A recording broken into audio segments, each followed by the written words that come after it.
Hello and welcome to the City of London Corporation's apprenticeship webinars. I'm Claire Tunley, the Head of Employability at the City of London Corporation. Since the levy was introduced back in 2017, we've supported a number of businesses in the city to understand how apprenticeships work, how to make the apprenticeships work for their business. The process can seem a little bit complex and confusing, particularly if you're a smaller business and you might not have a great HR team to engage with the process.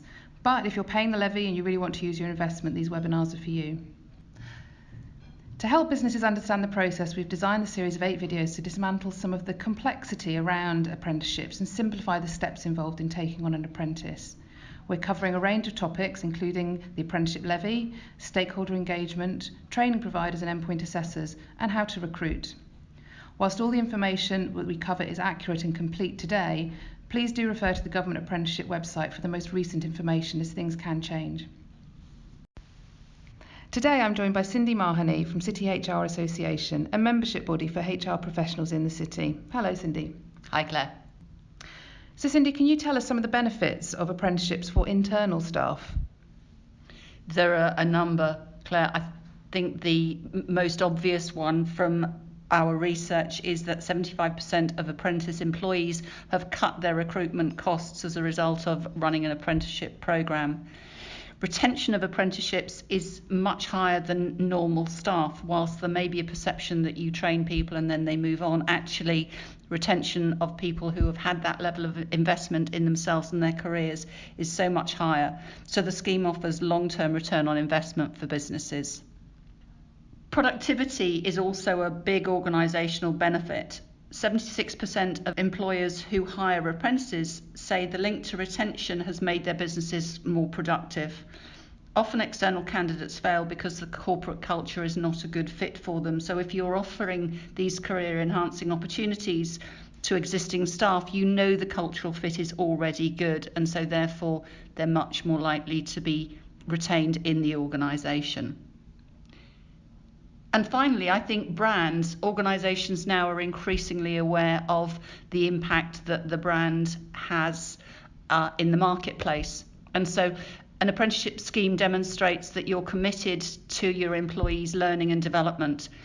The investment in upskilling and providing training and retraining is really good, positive sign, and you can use that to promote your organisation and attract talent. So Cindy, you mentioned the benefits of upskilling and training existing staff, and this can be a good way for businesses to think about training staff in new areas or more advanced skills that they have a need for in their business. Yes, absolutely, Claire. It's a way that they can offer career progression within their organisation and help people develop new skills. For existing staff, they may be looking to progress into a leadership or management training, and again this can be met through apprenticeship development. Also, if there is a new skill or a reskilling and a skills gap in the organisation, again we can use the apprentice opportunities to develop new skills and capability. So digital skills, IT capability, HR capability, all of these can be used to retrain people.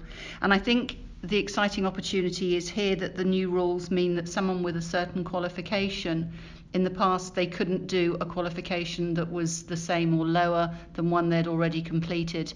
However, now with the new regulation, as long as it is a completely new skill they're developing, then absolutely they can take a lower or similar qualification. As part of their apprenticeship? Absolutely.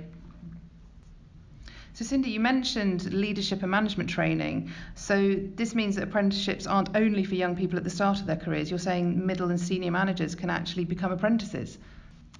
Yes, indeed, Claire. Many companies who are using apprentices to upskill existing staff aren't using the term apprentice. They maybe have it as part of their management development programme or a future leaders programme.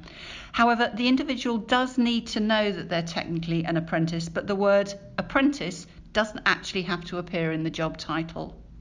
But I think it is important, though, that the candidates need to be committed to this opportunity and the training. They need to be driven, engaged, and totally committed to investing their own time. And I think it's really important that we check the commitment is in advance there, rather than just expecting it to be there. And as we've heard in other webinars, apprenticeships can actually last for 3 years. So, that commitment, I think you're quite right to point it out. Indeed, it's a significant amount of time. So if businesses do look at putting some senior managers, for example, on a degree level management apprenticeship as an example, what kind of things would they need to just consider in terms of employment contracts?